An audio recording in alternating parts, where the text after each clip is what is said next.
projeto que Deus tem nos dado de emancipar a congregação. Esse projeto ele pode ser de curto, de médio e de longo prazo. Isso vai depender muito da posição de cada um de nós diante dos desafios que estão propostos para nós. Nós temos refletido a respeito do livro de Números. Se você puder abrir sua Bíblia, abra sua Bíblia em Números capítulo 13, onde eu quero fazer uma pergunta para os irmãos. Alguém conseguiu decorar o nome de um daqueles 10 espias que foram espiar a terra prometida? Creio que não. Ninguém vai guardar o nome deles, porque não é comum alguém guardar o nome do perdedor, do medroso, do tímido e do covarde. Não é comum. Mas como eu falei, e quero cumprir com as minhas palavras, eu prometi que eu iria defendê-los no nome santo de Jesus. Então o alvo dessa mensagem é proteger, defender aqueles 10 espias de Números capítulo 12, 13 e daí sucessivamente. Como assim, pastor? O senhor vai defendê-los? Porque, irmãos, eu vejo nesses 10 espias algo muito semelhante ao homem pós-moderno. Quem é o homem pós-moderno? O homem pós-moderno, ele é um homem dado ao saber, ele é um homem dado à inteligência, ele é um homem dado à ciência. E devido à sua ciência, ele se considera até mesmo às vezes melhor do que os outros, por causa do seu estudo, por causa da sua ciência. E para você comprovar isso melhor, tem muitas pessoas, porque tem um diploma pendurado na parede, ou tem um consultório, ele anda com o nariz em pé, sentindo melhor do que os outros, porque ele tem uma área da ciência que ele é mestre ou doutor, ou qualquer outra especialização dentro do saber científico. E eu quero colocar este conhecimento correlacionando com esses 10 espias, homens sensatos que diante da situação difícil, eles apresentaram um relatório coerente com a racionalidade humana. Nada que eles falaram aqui, irmãos, era mentira, tudo era verdade. Do jeito que eles falaram, talvez eles até aumentaram um pouco, mas falaram a verdade. E eu quero vir à defesa deles, porque eu também me relaciono com esses mesmos sentimentos que permeiam o coração deles: medo, ansiedade, dúvida, tristeza, pavor, choro. Tudo isso faz com que eu não possa simplesmente olhar para Caleb e Josué e querer que a igreja siga estes 2 homens, sem levar em consideração os outros 10, que é muito mais parecido conosco do que Caleb e Josué. Se eu te perguntar nessa noite, você vai querer parecer com Caleb e Josué, mas todo mundo sabe que você não é essa Brastemp toda. Não adianta você querer falar que é. Quem te conhece sabe que você está muito mais parecido com os 10 espias. Por quê? Nós somos homens da lógica, homens da ciência, homens do raciocínio coeso. 1 e 1 são 2, pastor. Não tem como discutir. Realmente, esse é o nosso tipo de pessoas racionais. E esses homens também assim o eram. Então, quando eles trazem os seus relatórios, eles colocam a racionalidade em evidência. E a racionalidade deles trouxeram para o povo medo e pavor. Como foi falado pela manhã, um líder, um pai de família, ele nunca pode jogar em cima da sua família todas as frustrações pessoais, profissionais que ele tenha. Porque a mulher é um sexo frágil. Mulher, ela sente segurança quando as coisas estão todas nos seus devidos lugares. Se você quer ver uma mulher perder o juízo, ficar estressada, nervosa, ansiosa, é começar a atrasar a conta dentro de casa, começar a olhar nas latas, não ter alimento. Isso faz com que as mulheres ficam ansiosas. Então o marido, se for necessário, ele tem que vender a roupa do corpo e trazer comida para dentro de casa, trazer estabilidade, pagar a água, pagar a luz, pagar o gás, fazer de tudo para que esta mulher não receba o impacto que ele recebeu. Aí você pode falar, você está sendo machista. Aí eu pergunto, qual que vocês preferem? Um homem que encosta nos vocês ou um homem que cuida de vocês? Hein, mulherada? Um homem que encosta em vocês ou um homem que cuida de vocês? Então assim nós temos a racionalidade ao nosso favor. E o que é a racionalidade? É a capacidade de você equilibrar os prós e os contras. Uma pessoa que tem pouco juízo, ela é considerada uma pessoa às vezes fútil, uma pessoa que não consegue ter um raciocínio muito bom. Exemplo, eu vou vender minha casa, vou comprar um carro novo, e não estou nem aí, viu? Eu vou andar de carro novo para cima e de para baixo. E a sua casa? Vou vender e comprar um carro, eu acho bem melhor. Tem muita gente que pensa assim. Para quem tem um pouco mais de juízo, fala, fulano de tal, a sua casa é onde você mora, você e sua família, você vai morar dentro do carro? E ele fala, eu pago aluguel, importante é ter um carro bonito para me poder andar, entendeu? É isso que eu quero. Tem muita gente que prefere o supérfluo do que o necessário. E para nós, esse tipo de pessoa tem um pouco falta de juízo. Quem que é uma pessoa enjuizada? Uma pessoa enjuizada é aquela que consegue ponderar de forma racional a situação que está ao seu redor. Até dei esse exemplo na nossa sala da EBD. Se você tiver, pensa comigo, de pagar água, luz, aluguel, telefone, mas te deu uma vontade de fazer um passeio lá para Fernando de Noronha, o que você faz? Você paga a água, a luz, o aluguel e a comida? Ou você fala, não quer saber quem morreu, eu vou passear esse mês? O que você faz? Paga a água ou vai passear? Isso aí mostra que você é uma pessoa que tem juízo. Primeiro você preocupa com a sua subsistência. Se der, se eu planejar, eu vou passear. Isso aí também é algo coerente. Como nós vamos sair nesse final de semana para podermos ter esse momento de lazer.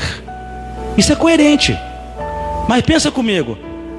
A Semig que me perdoa, esse mês não vou pagar ela não, eu vou passear com os irmãos. É ruim. A Semig me perdoa. Aí beleza, vou fazer um culto lá e a luz está, ó. Isso é falta de juízo. Mas as pessoas têm liberdade para terem juízo e para não terem juízo. Quem é que julga isso? O equilíbrio racional. Então esses 10 homens, eles foram totalmente irracionais. E algo muito lindo e maravilhoso que eles falam: nós não temos condições de vencer aquele povo. E esta é o grande divisor de água dessa palavra de hoje. Quando eu e você caímos na conclusão que o que é nos pedido aqui nessa palavra, o que é nos pedido desse púlpito, você fala, eu não tenho condição de fazer isso, pastor. Eu não tenho condição de fazer o que o senhor está me pedindo. É isso que Deus está querendo levantar aqui nesta noite. Mas para poder especificar um pouco mais, eu estou com um problema, irmãos. Pensam comigo em nome de Jesus. Qual o problema que o senhor tem, pastor? Eu não gostaria que o sol levantasse amanhã. Alguém aqui pode me ajudar? O que nós podemos fazer para o sol não nascer amanhã? Tem alguma coisa que pode ser feita? Nada. Mas eu estou com outro problema. Está chovendo muito, eu estou querendo fazer, irmãos, a chuva parar de cair. Tem alguma coisa que vocês podem fazer para me ajudar a fazer a chuva parar de cair? Tem ou não tem? Não, pastor. A mesma forma, tudo que Deus coloca diante de você, primeiro Ele vai avaliar o seu juízo. O que é o seu juízo? Você vai ponderar a situação. Realmente, nós não temos condição nenhuma. Nós não temos condição de fazer isso. É isso aí, ó. Está começando a romper o mundo da intelectualidade. Nós não temos condições de fazer. Já que nós não temos condições de fazer, quem é que pode parar o sol? Já parou alguma vez? Já. Quem é que pode fazer cair chuva e segurar a chuva? Deus. Ele já fez isso alguma vez? Já. Esses homens estão totalmente corretos, porque eles são racionais. Isso prova que eles são feitos à imagem e semelhança de Deus. Homens de juízos, homem que sabe ponderar a situação. Nós não temos condições. É isso que eu e você devemos saber. Exemplo, eu sou cristão, você é cristã. Nós precisamos ter conhecimento daquilo que nós podemos e daquilo que nós não podemos. E às vezes você ter consciência do que você não pode é muito mais importante do que você ter consciência daquilo que você pode. Tem muita gente que é cristã, que quer viver uma vida onde ele confia mais no seu braço do que em Deus. Tem muita gente assim. Exemplo, você ganha um salário mínimo, aí você vem para a igreja, você tem que ser dizimista fiel, você tem que ajudar na oferta. Inclusive teve cantina hoje, você poderia nos ajudar com um quilo disso ou daquilo? Eu não tenho condição de fazer isso. Aí, ó, isso é de Deus, é racional. Você entendeu? Eu não posso fazer isso. Como que eu vou fazer isso? No mundo da racionalidade é impossível. Aí você começa agora a romper a sua intelectualidade, a sua racionalidade, e olha para Deus, porque para Ele tudo é possível. A Bíblia nos dá um exemplo muito importante. Quando Lázaro morreu, Jesus apareceu lá na porta do túmulo. E ele falou assim, ó, arreda a pedra. O que eles responderam? Senhor, já cheira mal. Ou seja, se você ficar sem tomar banho um dia, fede ou não fede? Agora imagina morto 3 dias. Então aquela mulher falou alguma bobeira? Não, ela falou algo lógico. Ô Jesus, você está pedindo para tirar a pedra?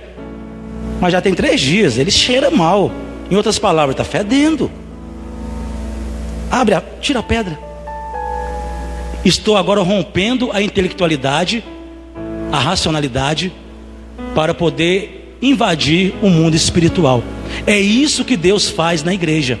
Ele nos faz ter razão, Ele nos faz ter consciência. Por isso que a Bíblia fala, o nosso culto é um culto racional. Você nunca vai ver numa igreja batista alguém gritando, rodando, caindo no chão, dando cambalhota, porque isso não é racional, isso não é lógico. Para nós experimentarmos o milagre, o primeiro passo é você ter consciência que você não pode. Eu não posso parar o sol, eu não posso segurar a chuva, eu também não posso viver dentro de uma igreja usando da minha racionalidade como teto da minha fé. Pelo contrário, a minha racionalidade tem que romper para que a minha fé alcance o mundo espiritual. Sem esse rompimento, nós não passamos de crentes carnais, que só anda pela lógica humana. Já cheira mal. Lázaro, sai para fora. A Bíblia fala, o povo riu de Jesus Cristo. Eles acharam que Jesus estava contando uma piada. O que aconteceu? Lázaro saiu para fora. Estava fedendo, irmãos? Não. Pelo contrário, vai dar comida para ele. Ele está com fome. Assim que funciona a racionalidade humana. Então esses homens estavam totalmente certos, porque eles estavam dentro do nível humano. De escravos, Deus estava levando-os para serem livres. E a diferença da mente de um escravo e para a mente de uma pessoa liberta é isso. Tem o sem juízo, tem um homem com juízo e tem um homem de fé, que ele dá conselho tanto para um quanto para o outro, porque ele lida no mundo espiritual e no mundo físico. O crente, ele não é um doidivanas.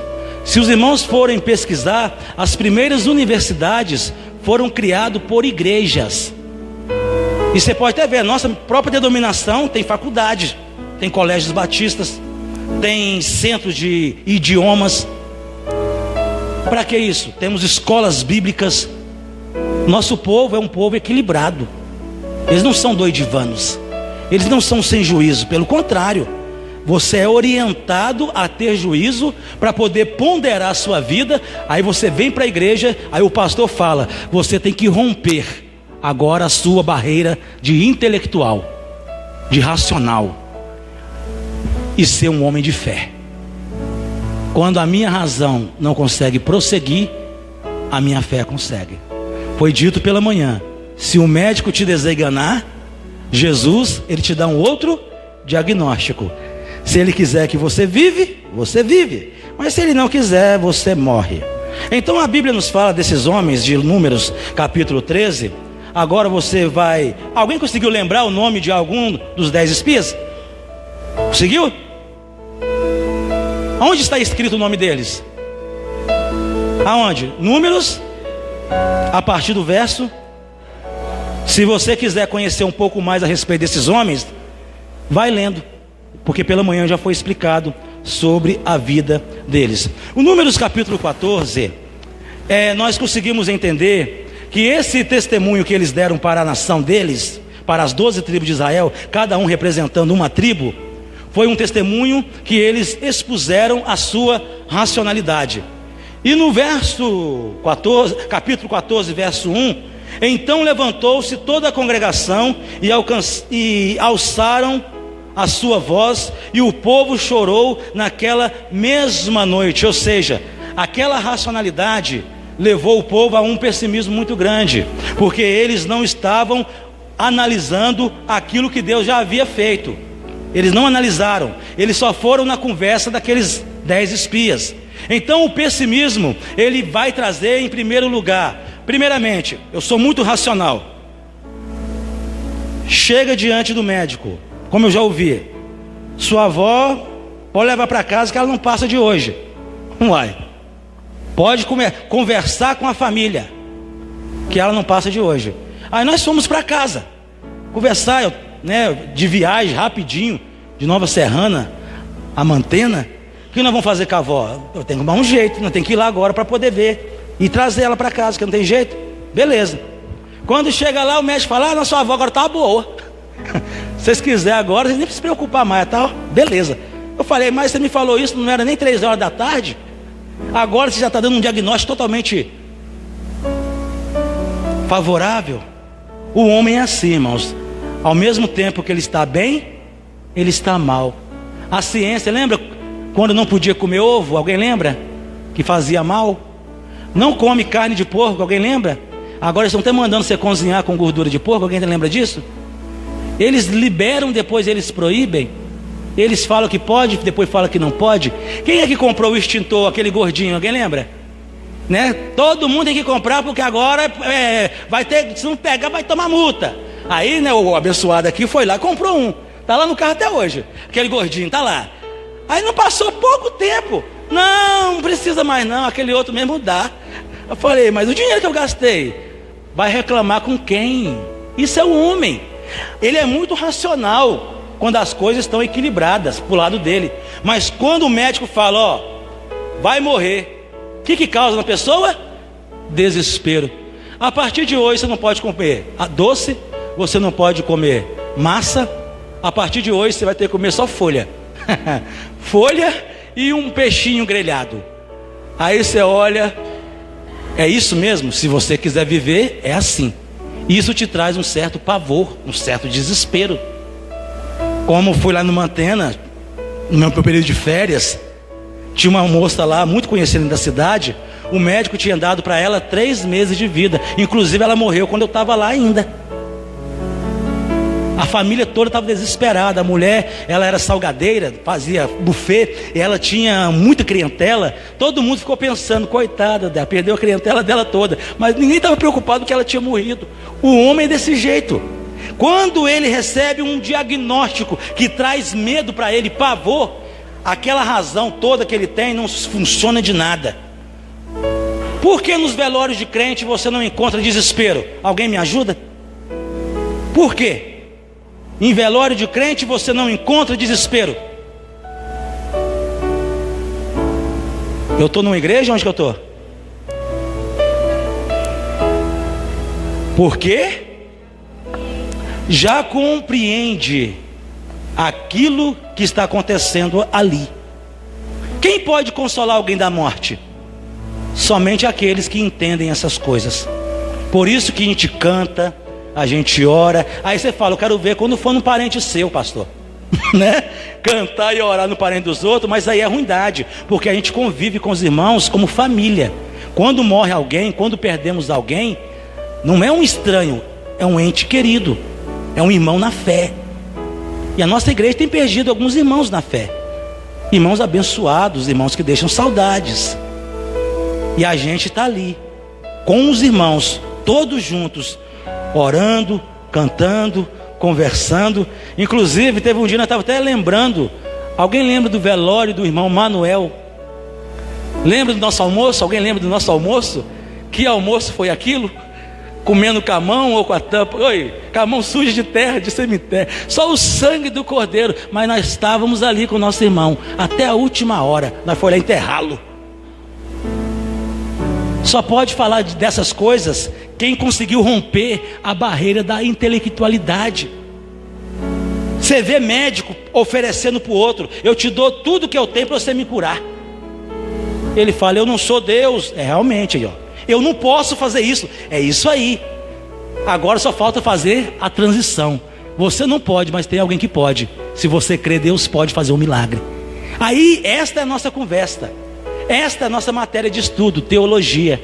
Nós estudamos as manifestações milagrosas de Deus. Então, o desespero, ele contamina o coração do intelectual, porque ele sabe que na hora que ele precisa de uma palavra sobrenatural, a ciência não fala nada. O que a ciência fala? Morreu? Acabou. Então já que morreu, acabou, porque eles ficam tão desesperados no velório. Alguém pode me ajudar? Por quê? Porque ciência não tem a palavra final. Deus tem. Deus tem.